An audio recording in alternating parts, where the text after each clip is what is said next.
My phone buzzed just as I was pulling a tray of warm cookies from the oven. It was a message from my son, Michael. "Mom, I know you just bought us the house, but Emily's dad says you can't come for Thanksgiving."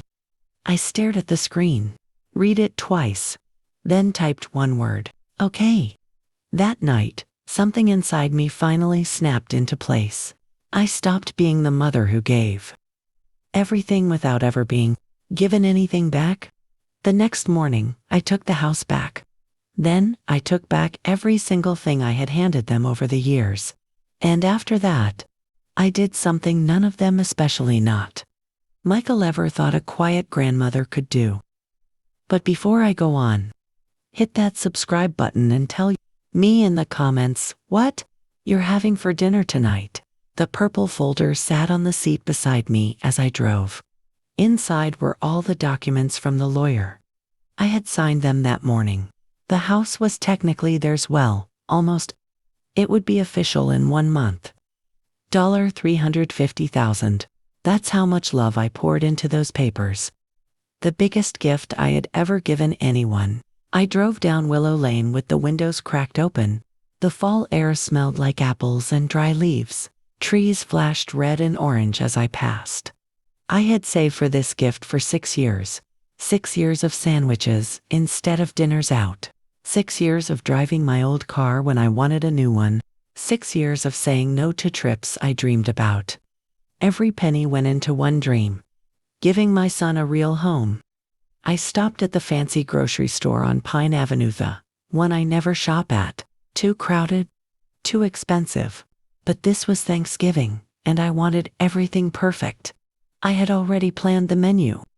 A herb-roasted turkey, my grandmother's stuffing, sweet potatoes with marshmallows that Emily loved at the family picnic 2 summers ago. I was comparing pumpkins when my phone buzzed again. Michael's picture lit up my screen. I smiled, thinking maybe he'd changed his mind. Maybe Emily wanted me to bring a dessert. I opened the message and felt something drop inside me. "Mom, Emily's dad doesn't think it's a good idea for you to come. Emily agrees. We'll see you another time." My finger hovered over the keys. Around me, families picked out food together. A dad lifting his daughter so she could choose a turkey. 2 brothers arguing over cranberry sauce. People getting ready for a holiday where everyone was wanted. I typed, "After everything I've done, the house I just signed over, you're choosing her father over me." Deleted it. Typed again, "I deserve better than this." Deleted that too. Another try, "We need to talk right now." Deleted. My phone suddenly felt slippery in my hand. I thought of everything I had paid for. Michael and Emily's wedding, $28,000. Their honeymoon to Hawaii, the $12,000 he needed when his car broke down, the $6,000 I covered when they had a rough month, the $10,000 in furniture Emily insisted needed to be brand new. Now her father, a man I'd spoken to maybe twice, didn't want me at Thanksgiving. In the house I bought for them. "Sweetheart, are you all right? You look shaken." An older woman stood beside me. Her cart was full of ingredients for a big family dinner. Pictures of her smiling grandkids covered her phone case. "I'm fine," I said, though my voice sounded thin. "I just remembered something I need to take care of." I stared at my phone again. The little blinking cursor sat in the empty message box, waiting for me to figure out something wise to say. But there was nothing wise left in me. So I typed the same word as before. "Okay." Then I hit send. My shopping cart was still sitting there: pumpkins, green beans, everything I'd picked for a holiday meal that no longer existed. Useless now. I walked out of the store and into the parking lot. The afternoon sun felt wrong. Too bright, like it was lighting up a truth I'd spent years refusing to see. Inside my car, I placed the purple folder on the seat beside me. All those papers, all those 6 years of not buying things for myself, all those sacrifices wrapped up in one text message. I gripped the steering wheel. My phone slipped in my hand, and when I grabbed it, the corner of the screen cracked. A thin line spidered outward, like a branch on a winter tree. Small, but permanent. I sat there a long time, 15 minutes, maybe more. Time felt thick, like I was moving through syrup. People walked past loading groceries, laughing, chatting, planning holidays with families that actually wanted them. My phone buzzed. Michael was calling. His name flashed across the screen. 1 ring, 2 rings, 3. Then it stopped. He'd call again. They always did when they needed something. I turned on the car but didn't move. Just stared at that purple folder. The folder holding every document that transferred my home to them. My retirement money. 25 years working at the school. All of it poured into a house for a son who couldn't even say, "My mother belongs here." Instead, he wrote, "Some other time." Not even an apology. Not even his own words. Emily thinks, her words, her decision, her father's opinion, her comfort. When did Michael stop thinking for himself? When did what I wanted stop mattering? When did a man I barely knew, Emily's father, gain more authority over my place in my son's life than I ever had? And worst of all, it wasn't even my house anymore. Not legally yet, but emotionally, I had already given it away. I opened the folder again. The first page was covered in lawyer language, big, dense words I barely paid attention to when I was signing, because I was too busy feeling proud of myself, too proud of being generous, too blind to see what was happening. Now those same pages spread across my desk in my mind like clues in a detective story. Bank statements, copies of checks, screenshots of messages from Michael. "Mom, hate to ask, but just until next paycheck. Emily's worried about money." I had stayed up until midnight the night before, unable to sleep, going through every message and receipt. The pattern showed up instantly. Every time I helped, they called less. Every time I gave more, I got fewer visits. Every gift led to a new excuse. March last year, $6,000 to cover their bills. Michael called once that month, then disappeared for 7 weeks. 2 summers ago, $10,000 of brand new furniture because Emily refused anything used. That Thanksgiving, they stayed exactly 1 hour before leaving for her father's party. 3 years ago, $4,000 for doctor bills when Emily sprained her ankle. Michael forgot my birthday that year. January 12, $1,000 for a car. Still waiting for the first payment he promised. I pulled out my old calculator, the kind with the little paper. Roland added every number. 185,000. Not even counting dinners, small loans, cash I never documented. 185,000. And I was uninvited from Thanksgiving. I opened the house papers again and actually read them this time. The lawyer had explained there was a 1-month waiting period before ownership officially transferred. He also mentioned something else I barely heard. If something major changes that makes the gift unreasonable, you can revoke it during the waiting period. Something major changes. I read that line 3 times. Looked it up online. Found court cases of people taking back expensive gifts when the other person treated them poorly. Being told not to come to Thanksgiving in a house I just bought. For the person telling me not to come, seemed like the dictionary definition of unreasonable. Around 2 a.m., I made myself a cup of my good tea, the kind I saved for special moments. This wasn't special. I just needed something warm to hold. I stood by my kitchen window, watching the city lights. Something inside me had shifted. Not broken. Broken means weak, fallen apart. This felt like clarity, like wiping fog off a glass window and finally seeing what was always outside. Michael didn't value me. Emily saw me as a walking wallet, and I had allowed it cheer after your mistaking tolerance for love. That ended now. At 6 a.m., my phone rang again. Michael's face appeared on the screen. This time, I let it ring. Once, twice, 3 times. Let him wait. He sounded cheerful when I answered, fake cheerful. "Mom, are you awake?" Look, about yesterday Richard just wants a small family thing. He's particular about holidays. Emily thought. Stop.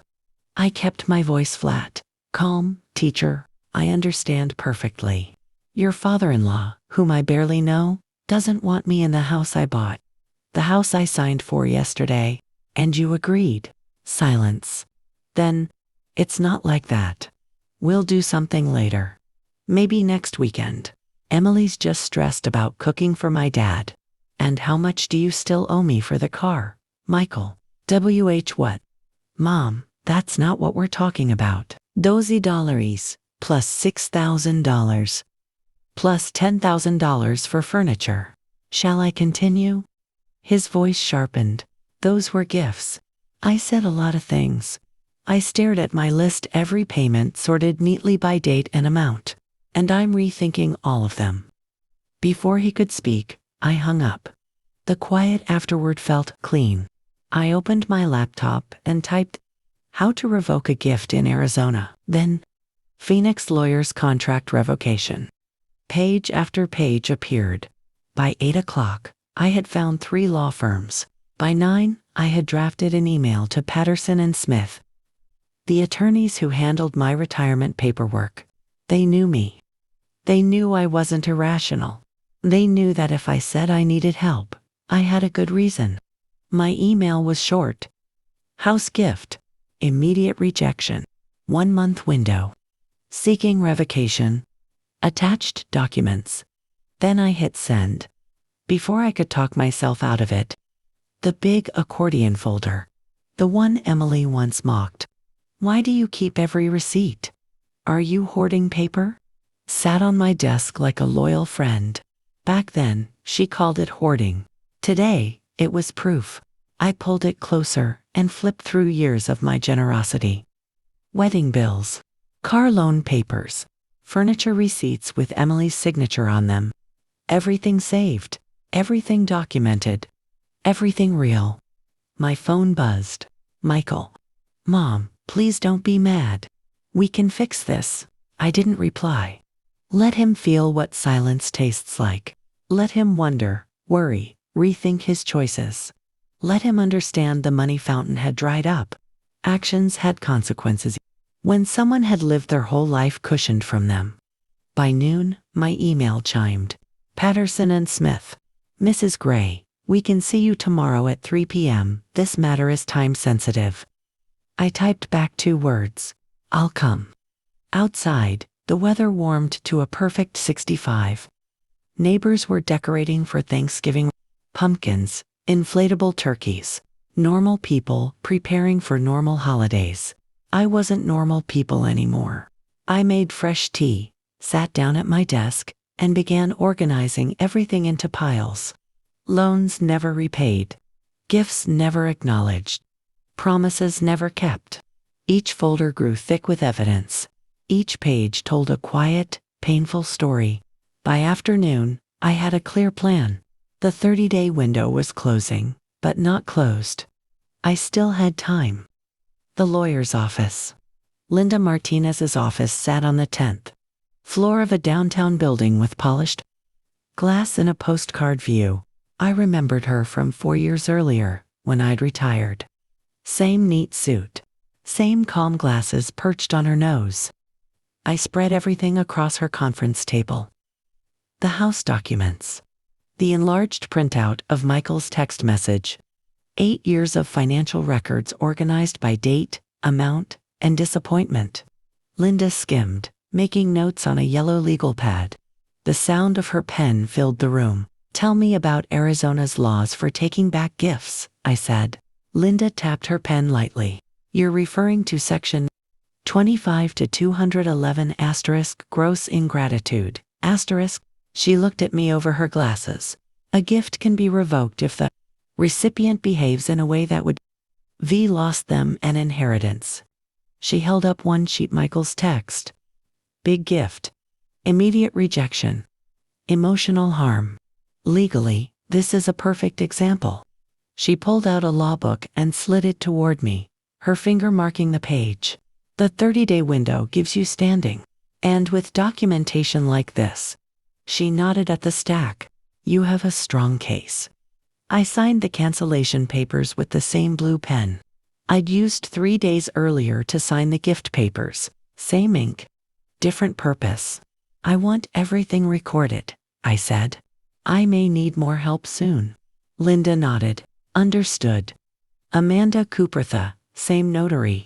From the original, signing filed the cancellation with the county that afternoon. By morning, a certified letter was already on its way to Michael's workplace. 2 days later, I was in the parking garage beneath Linda's building when my phone buzzed. Michael, I let it ring twice. I needed a moment. Finally, I answered. Hello, Michael? His voice cracked angry, scared, desperate. Mom, what is this? A cancellation. You can't do this. We told everyone. Emily's parents saw the house. We posted pictures. People at work know. I leaned against my car. The concrete made his voice echo. You told everyone before it was legally yours, I said calmly. That's poor planning. This is insane. Over one Thanksgiving dinner. You're ruining our future over one holiday. No, Michael, I said, voice cool and firm. You ruined your future when you let her father decide whether your own mother could walk into the home she bought. I'm simply correcting my mistake. Silence. Thick, tight, breathing heavy silence. Suddenly, I heard rustling. Emily grabbed the phone. You manipulative old woman, she hissed. After everything we've done for you, the visits, the calls dealing with your constant neediness, you think money gives you control over us? I opened my notes on my phone. Everything we've done. I read the numbers aloud like a math teacher. $28,000 for your wedding. $12,000 for Michael's car. $6,000 in emergency bills. $10,000 in furniture. A $350,000 house you weren't grateful for even one day. I paused. That's what I've done.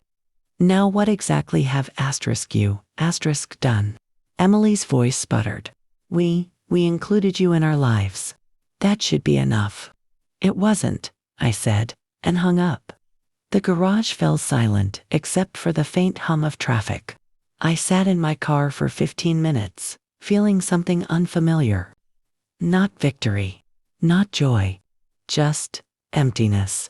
Like running my tongue over a missing tooth. Something used to be there. Now it was gone. The letter?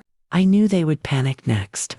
Richard would get involved, whisper poison, stir them up. I had to stay 2 steps ahead. Linda drafted a repayment demand letter. Every loan listed, every receipt attached. The total $28,000 due in 60 days. Saturday morning, the certified letter arrived at their apartment. I wasn't there, but I could picture it perfectly. Emily signing for it. Tearing it open, screaming. Michael running from the bathroom. Linda called me later. They received it at 8:52 a.m. You sure about this, Margaret? It's aggressive. They'll feel trapped. That's the intention, I said. All right? Call me when they reach out. The voicemails. They started that evening. Michael's name lit up my phone again and again. Every call went to voicemail. Message 1 to 6 p.m. Mom, please. We can't pay $28,000 in 2 months. Our rent is $2,000. Emily's student loans. The car payment. Please, can we talk in person? No lawyers. Message 2 to 8 p.m. You're punishing me for Emily's dad. That's not fair. I didn't want to uninvite you, he insisted. Emily was stressed. I thought you'd understand. Message 3 to 10 p.m. Fine, don't answer. But Richard says we can sue you. Emotional harm. Financial manipulation. We're getting a lawyer Monday. I deleted that one with a particularly satisfied tap. Monday afternoon, Linda called. I just got off the phone with their attorney, she said, a smile in her voice. He laughed when he saw your paperwork. Everything is airtight. Every loan labeled. Every check copied. Every message documented. They had no case. Linda had already told me that, but I expected it anyway. Richard Morrison struck me as the kind of man who believed courtrooms were weapons, not places for justice. I'd never truly met him, but I knew the type. The driveway. Wednesday evening. I was stirring a pot of soup when headlights swept across my living room walls. I went upstairs and peeked through my bedroom window. Michael's Honda sat in my driveway. Engine running. His hands gripped the steering wheel. Eyes on my front door. He didn't move. For minutes. 15, 30. Then he drove away without ever knocking. I went back to my kitchen and finished my soup. Coffee with Carol. On Thursday, I met Carol Bennett at a small diner off the highway. We'd worked together at the school for 12 years, solid woman, honest, kind. She'd known Michael since he was 6. We sat by the window, steam rising from our coffees. Ran into your son last week, Carol began, shifting uncomfortably. Target. He was with Emily. And an older man. Her father, I assume.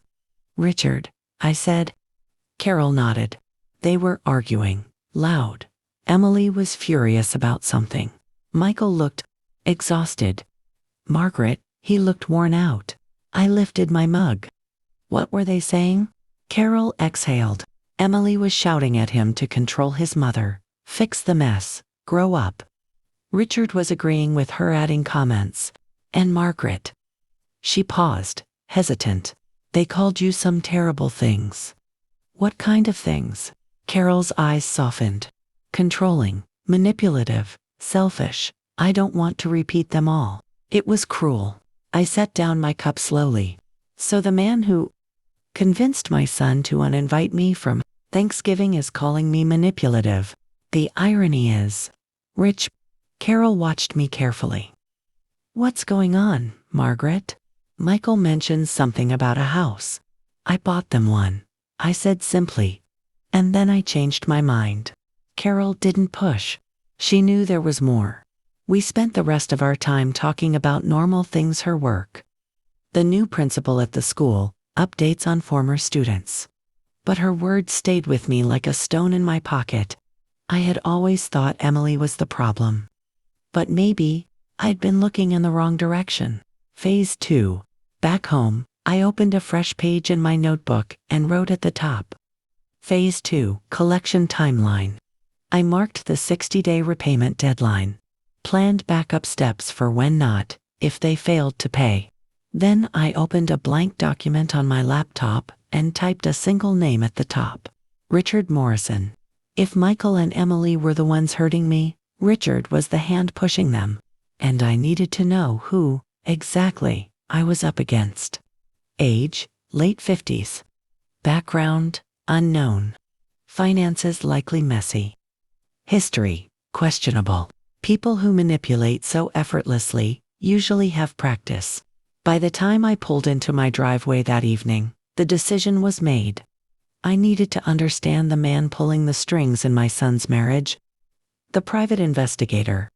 The Mesa coffee shop buzzed with its normal afternoon mix, students with laptops. Retirees with newspapers. Workers shouting drink orders.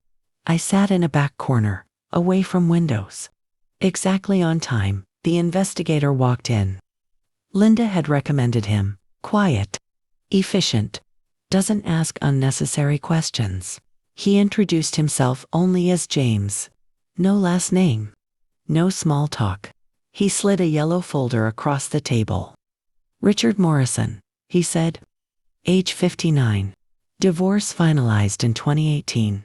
Former owner of Morrison's Fine Furniture in Gilbert. Store failed in 2022. He opened the folder. The first page was a business closure notice. Next, pages stamped not paid in bold red ink.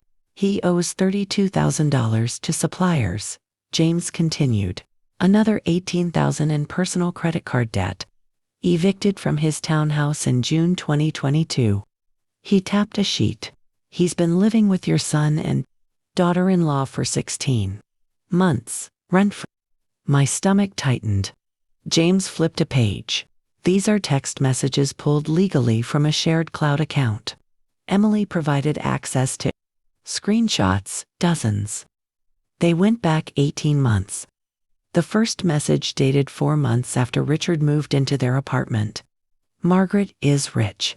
Make her pay for the house. She's retired, what else is her money for? Another from last Easter. Don't let her control you with money. Push back. I felt something inside me, settle not break, but solidify. I finally knew the truth. It wasn't just ingratitude. Not just Emily. Not just Michael's weakness. Richard had been steering their decisions, feeding them poison, and I had funded every bit of it. Demand what you deserve. Old people need to be useful. Otherwise, what's the point? I read Richard's message twice. Then a third time. My jaw ached from clenching. His desperation made sense now. James explained it clearly. He needs them financially, and to keep control, he needs you out of the picture. He'd spent 18 months manipulating Emily. 18 months whispering poison. 18 months pushing my son away from me, all while living off them for free. I closed the folder.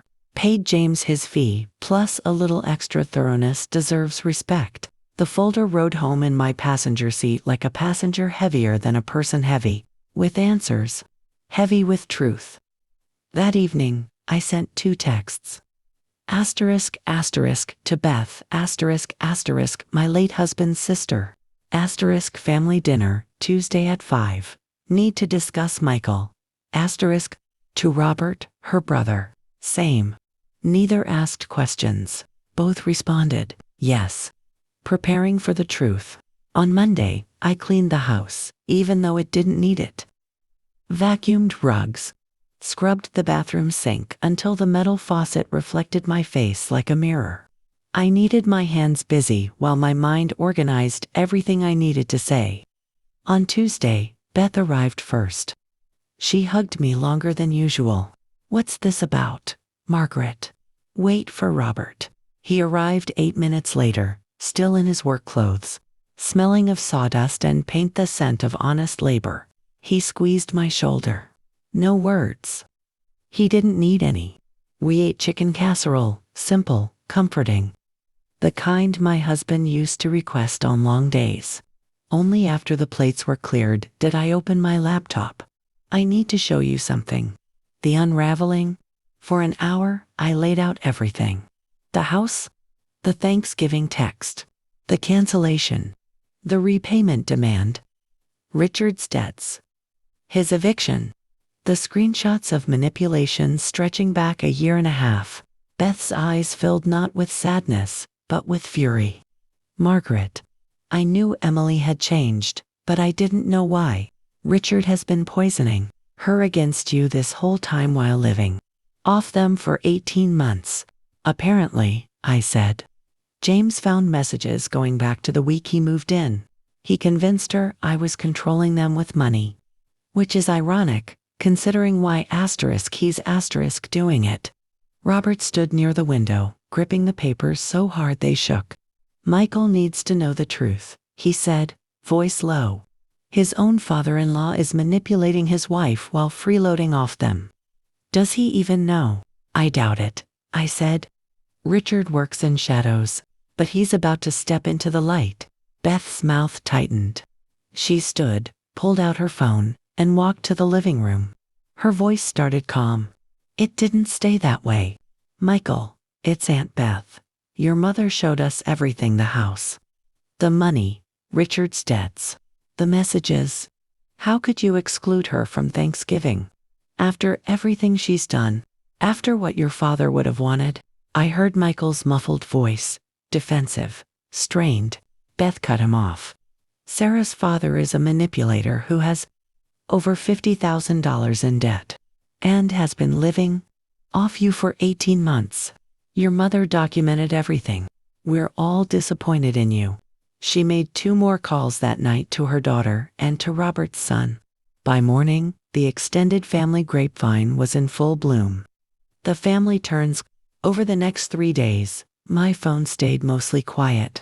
But asterisk asterisk Carol asterisk asterisk sent screenshots. Cousin Jennifer. We all know what you did to Aunt Margaret. Aunt Ruth. Removed Emily from the family Facebook group.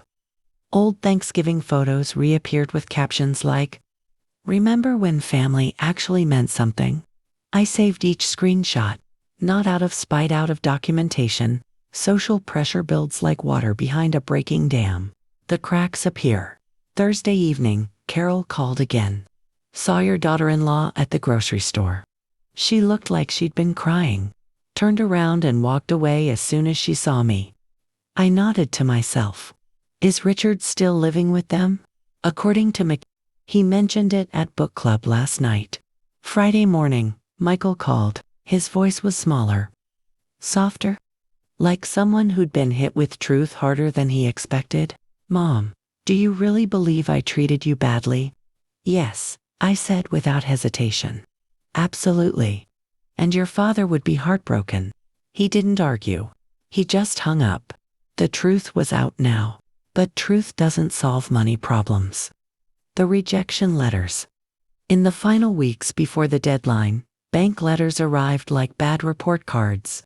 Carol saw them. She happened to run into Emily at a coffee shop. "Chase, your debt-to-income ratio is too high." Wells Fargo. Insufficient collateral.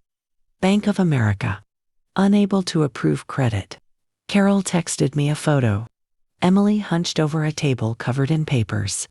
A calculator beside her, as if punching the same buttons could change the outcome. 3 weeks had passed since the family dinner. The deadline, $28,000 in 60 days, was now 4 days away. They had $4,200 in savings. Hope had already died. The breaking point, Thursday evening, later recounted to me by several people. Emily sat at their dining table with every bill, every statement, every letter strewn around her. Michael stood behind her, helpless. "The bank said no," Emily whispered, voice brittle. "That's 3 banks. Michael, our debt is too high. We need $28,000 in 6 days. What do we do?" Michael sounded hollow. "Sell the car," he muttered. "List the furniture. Borrow from my mom. Something?" "My mom already thinks we're failures," Michael said. "And your mother is destroying us. Can't you do something? Anything?" Richard sat in the living room, pretending not to listen, phone in hand. He had been making calls all day, promises, excuses, fake confidence. Sarah and Michael had sat through every one of them, watching call after call end the same way. "Sorry, can't help. Not right now. Maybe later." Now Richard tried again. "Mark, hey. Look, I know I still owe you from last year, but this is different." "No, I get it. Okay. Goodbye." He hung up and turned toward Sarah with a plastic smile. "He can't help right now, but I have other friends." "No, you don't," Sarah snapped, her voice cracking. "You have debts and excuses. You promised you'd help us. You told me to stand up to Margaret.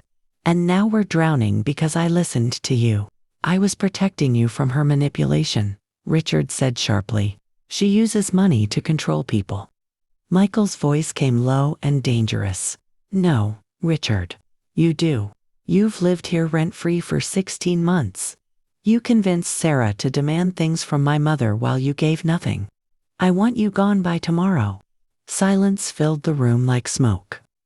"You can't throw me out," Richard protested. "I'm Sarah's father." Sarah stood, hands shaking. "Michael's right. Pack your things." Richard left Saturday morning. No goodbye.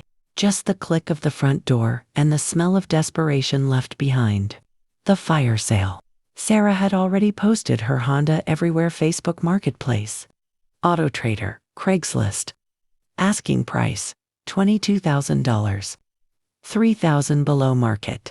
Buyers can smell desperation like blood in the water. The driveway. Tuesday afternoon, I sat at my desk reviewing garden plans. When I glanced outside, Michael's old Civic was in my driveway. I checked the time, 2:38 p.m. I returned to my desk. Answered to emails. Reviewed 3 recipes. Made notes for my Thursday craft group. At 4:45, I grabbed my purse and stepped outside. Michael's car was still there. He got out slowly, shoulders drooped, face hollowed. "Mom, please, just listen." I didn't exit my car. I rolled down the window and kept the engine running. "We talk through Linda now. Mom, you know we can't get the money." His voice cracked. "The banks said no. We sold Sarah's car. We sold furniture. But we're still short. Can we do a payment plan? Something." I shook my head. "You had 60 days, I said calmly, "and you spent 3 weeks panicking instead of acting. The deadline is Friday.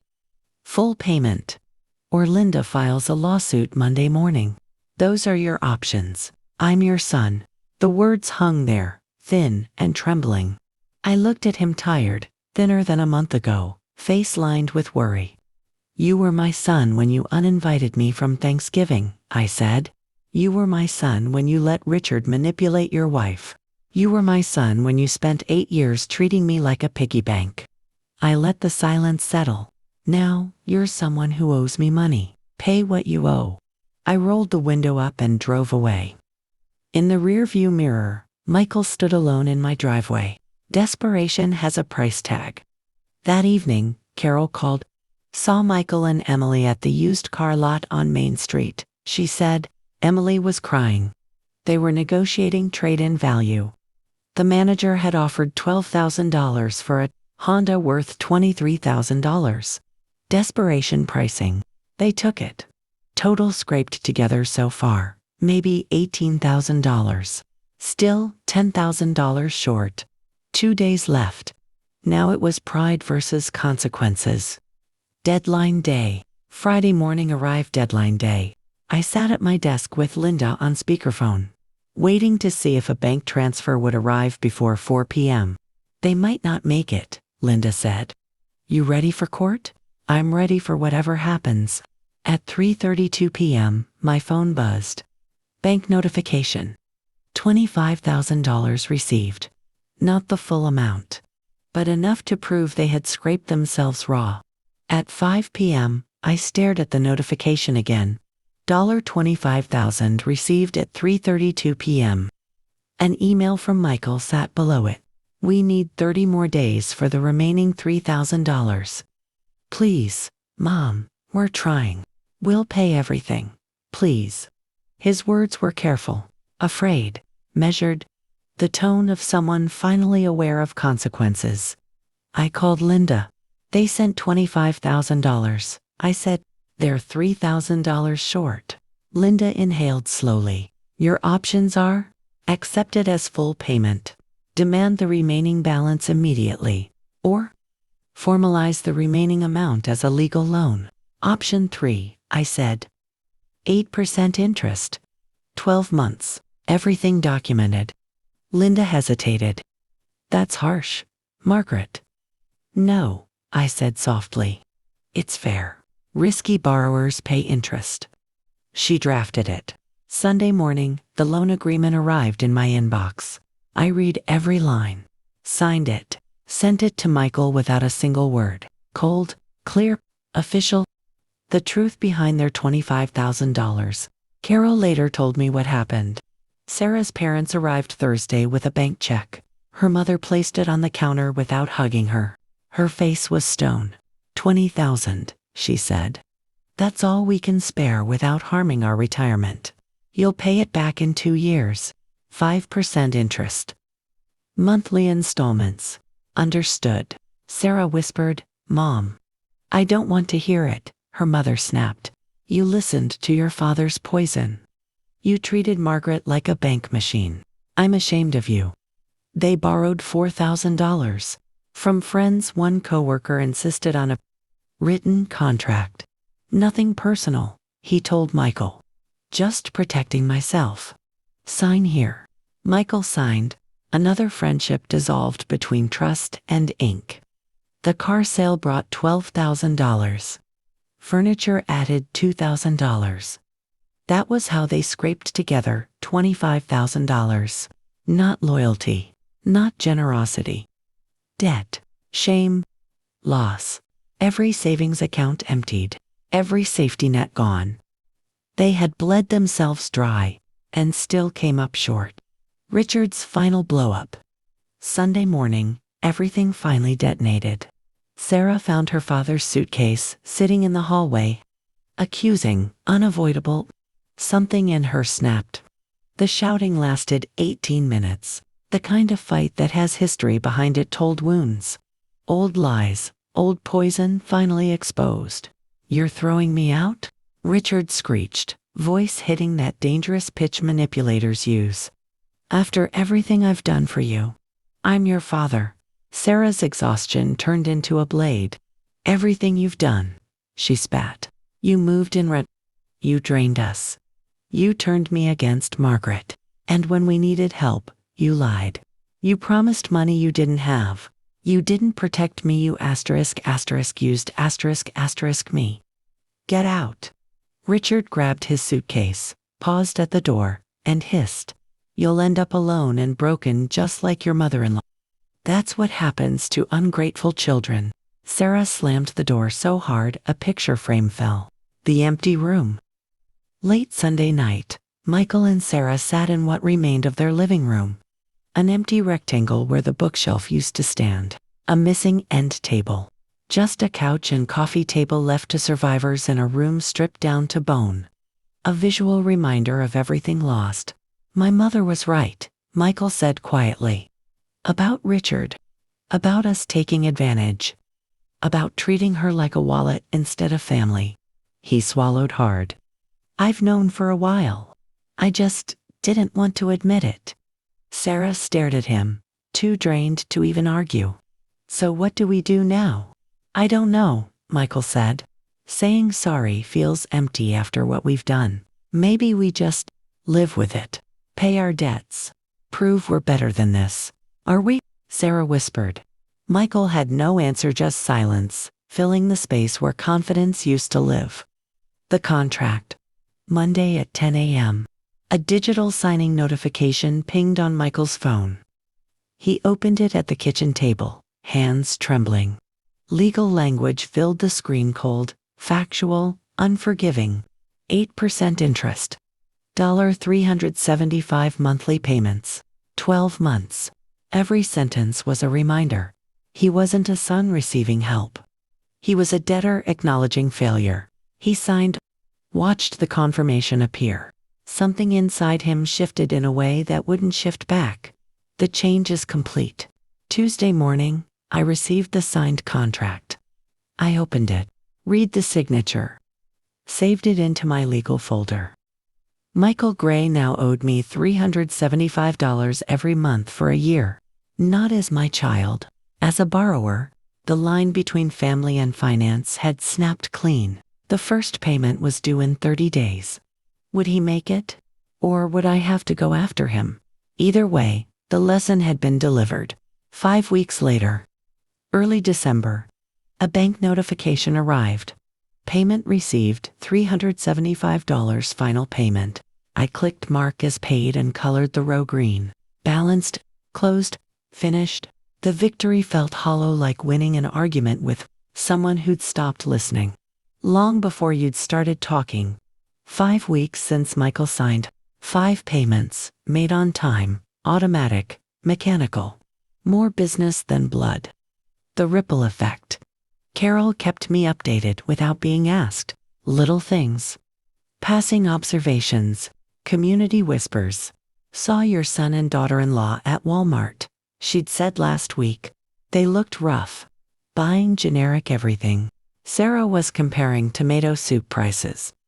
Michael's lost weight, not the good kind. The lifestyle they'd flaunted had vanished. That's what happens when you live beyond your means and lose your safety net. Planning to reach out? Carol asked gently. No, I said. When people learn lessons the hard way, stopping the lesson doesn't help. They need to sit with it. I meant it, mostly. But something about the final payment left an unfamiliar ache in my chest.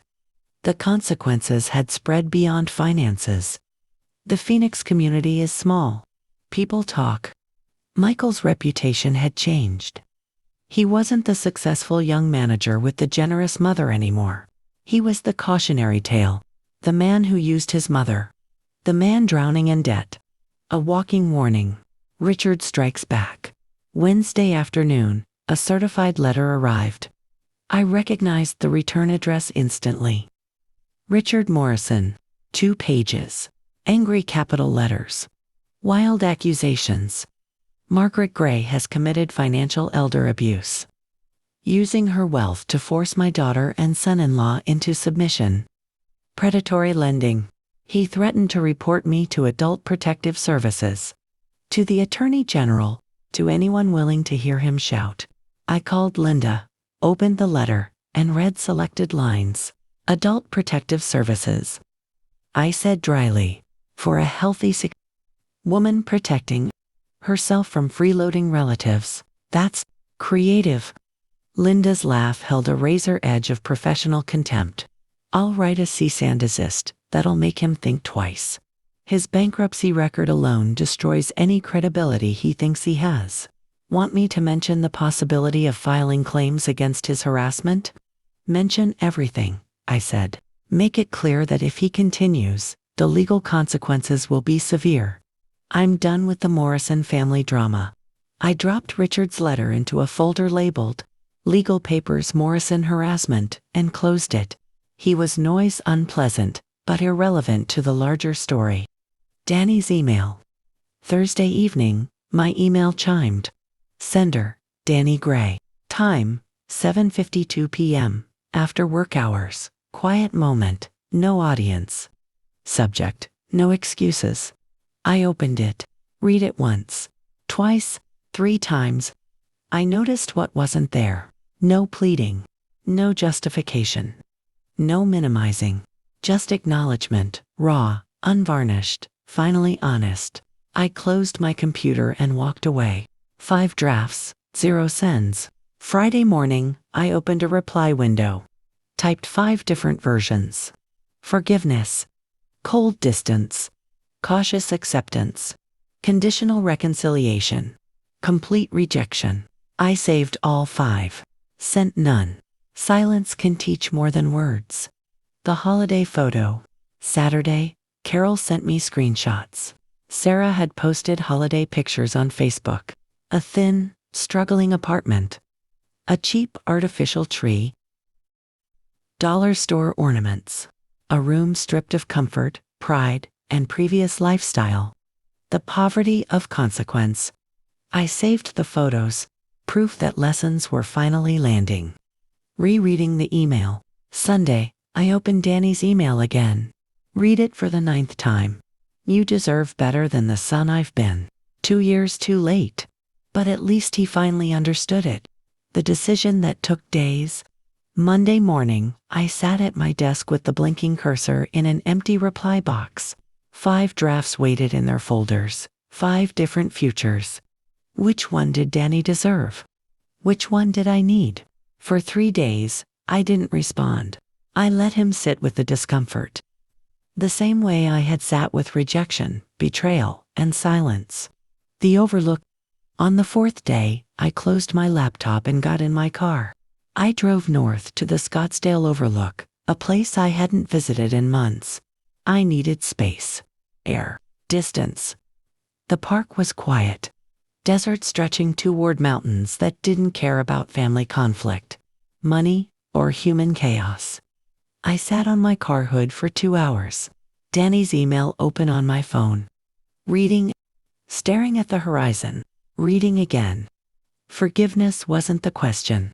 The real question was, did I want to reopen wounds that had finally started to scar over? A bird circled overhead, patient, precise, waiting for the right moment.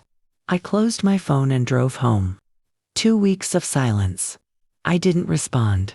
Let Danny live with not knowing the way I had lived with exclusion, disappointment, and betrayal. The driveway.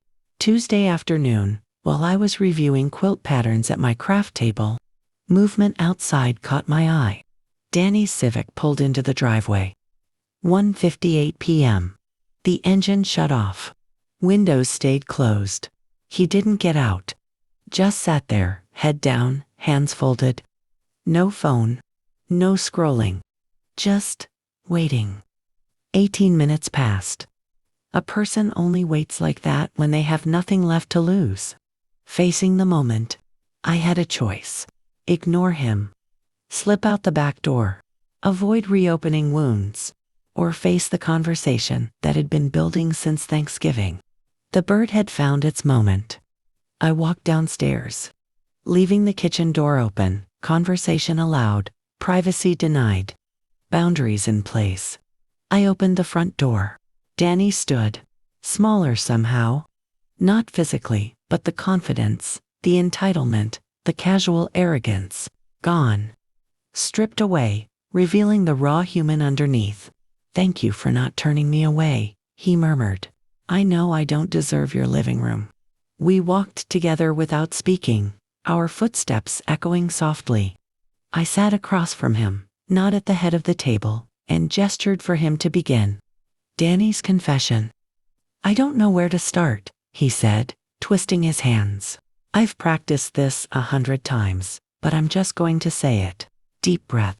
"I used you for years. I treated you like a piggy bank instead of a person. I let Sarah and Richard twist my thinking. I convinced myself it was normal because you never complained." He swallowed hard. "I let you be hurt, excluded, disrespected. And I didn't defend you because staying quiet was easier. I stayed silent, and silence pulled more truth from him." The house. That should have been a moment of gratitude. Instead, I let Richard decide who was welcome in a home you paid for. His voice cracked. "I chose a manipulative man I barely knew over the woman who raised me." More silence. He continued. "And when you took the house back, when you demanded repayment, I was furious. Because I'd convinced myself I deserved your money. Without respecting you. Tears, real ones. The kind you can't fake. I was wrong about everything." I asked, "What changed, the consequences or the understanding?" "Both," he whispered. "First, it was panic, the money, the shame. But somewhere between selling our car, borrowing from friends, and realizing you wouldn't even talk to me, I understood you weren't punishing me. You were showing me who I'd become." My turn. I leaned forward slightly. "You're my son, Danny. I've never stopped loving you. Even when I took back the house. Even when I demanded repayment. Even when I ignored your calls. That was love, not cruelty. Letting you continue using me would have been cruelty to both of us. Can you forgive me?" he asked. The question hovered like smoke. "Eventually," I said. "But forgiveness doesn't reset the past. Trust isn't rebuilt by saying sorry. It's rebuilt with consistent actions. Month after month. No big gestures. No dramatic promises. If you want a relationship with me, earn it." Danny nodded, wiping his face. "I understand." "And Sarah?" I asked. "She wants to apologize too. We're in counseling.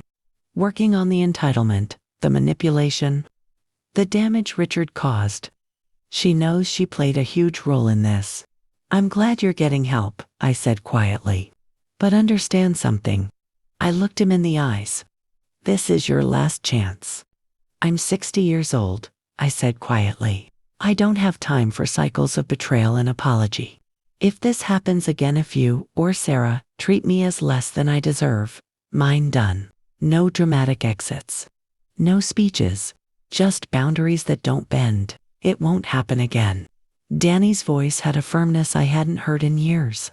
"I swear on everything I have left, which isn't much, that I'll prove I'm worth having as a son." "Understood." I extended my hand, a handshake, not a hug. This was a beginning, not a return. Let's start small. Coffee next week. Public place. 1 hour. We'll see how it goes. Danny took my hand, gratitude flickering across his face like sunrise. "Thank you, Mom, for not giving up." Small steps. Careful progress. Dinner at their apartment. A week later, Danny invited me to dinner. Sarah was cooking. 3 plates. No Richard, permanently exiled. The apartment complex looked tired under the evening light. Old cars lined the parking lot. Danny's modest Civic sat in space 100, no covered parking, no Honda anymore. I climbed the outside stairs carrying nothing, no wine, no gifts. This wasn't celebration. This was truce. Sarah opened the door before I knocked, having watched through the peephole. Margaret. Her voice carried real warmth and real nerves. Thank you for coming. I know this isn't easy for you. Please, come in. Inside, the apartment told the story of consequences. IKEA furniture where high-end pieces once stood. Blank walls where art used to hang. A folding dining table set for 3 mismatched plates. Budget choices. Humility learned through loss. It's not fancy, Mom, Danny said, setting down a serving dish. We're adjusting to different circumstances. But the company matters more than the decor, right? Fancy never mattered to me, I said. Respected. Dinner was simple roasted chicken and vegetables. Sarah's hands trembled slightly as she served, not from fear, but from understanding the weight of the moment. This meal was either a beginning or a final goodbye. Halfway through, she set down her fork. Margaret, she said, voice shaking, I need to apologize. Not just for Thanksgiving, though. That was unforgivable. 4 years of taking advantage of your kindness. I let my father poison my thinking. I convinced myself you were controlling, when really, you were a loving mother. Her eyes met mine.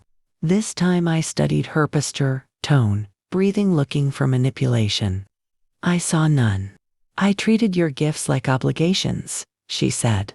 Your support like entitlement. Your presence like inconvenience. I was wrong, and I'm ashamed of who I became. I asked, what changed? The consequences, or the understanding? Both, she answered immediately. I won't pretend losing everything made me wise overnight. It was terrifying, but in that fear, I finally saw myself clearly. The counseling helped. Danny helped. Seeing Richard's manipulation from the outside helped. I realized I traded your respect for his approval, and his approval was worthless. Danny reached for her hand. Mom, he said softly, you taught me something these past months. Strength isn't just providing for people. Sometimes it's refusing to. By walking away, you showed dignity. I want to be that kind of strong. I placed my fork down, gave them my full attention. I appreciate your words, both of you, but listen carefully. Silence fell like snow. This is your last opportunity. I'm 60.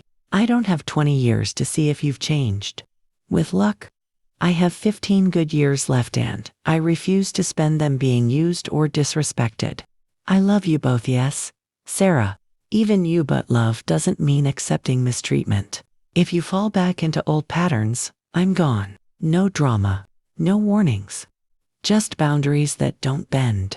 They stayed silent for 25 full seconds, not rushing, not promising, just absorbing. That silence told me more than any speech could. We understand, Sarah said finally. You're right to say it. We earned the warning. You'll see the change, Danny added. Not in words. In actions. We'll prove we belong in your life. I'm here tonight because I want to believe that, I said. Keep showing me. The conversation softened after that. Danny asked how I'd been spending my time since stepping away from their chaos. Actually, I said, I bought a little cottage in the mountains near Flagstaff. Nothing fancy. Just a place to breathe. I'm spending time with people who value me. Turns out that's a shorter list than I thought. But quality beats quantity. Sarah's expression warmed with genuine interest. That sounds perfect for you. Peaceful, private. Would you ever invite us up there? Maybe someday, I said honestly. If we get there, the cottage is for people I trust. And trust is still being rebuilt. But it's possible. More progress than I could have imagined 2 months ago. At the door, Danny extended his hand again. Same time next month, he asked. Sarah makes a good meatloaf. I shook his hand, still not ready for hugs. Next month, I said. We'll see how it goes. Thank you for giving us this chance, Sarah whispered. See that you don't waste it. Peace, not victory. I drove home through quiet Phoenix streets, windows down, January air cool on my face. The revenge had done what it needed to. Do not destroy them, but restore me, my dignity, my boundaries, myself. Linda and I had updated my will the week before. Danny remained my heir but with trust protections, guardrails, accountability, no more blind generosity. The cottage had officially closed that morning, my sanctuary. A symbol of reclaimed independence. Regular contact would continue slow, steady, measured. One dinner at a time, 1 month at a time. Richard remained permanently cut out. Sarah kept no contact with him. He'd become irrelevant as shadow, finally losing shape. What I felt wasn't triumph. It was peace. Not because I'd won, but because I'd reclaimed myself. I had learned the hardest lesson of all. Sometimes love means walking away, and dignity means deciding who gets to walk back. If you enjoyed this story told from Grandma's voice, please click like, subscribe, and share your thoughts in the comments. And when you're ready for another story, tap the video box on your left. Thank you for watching.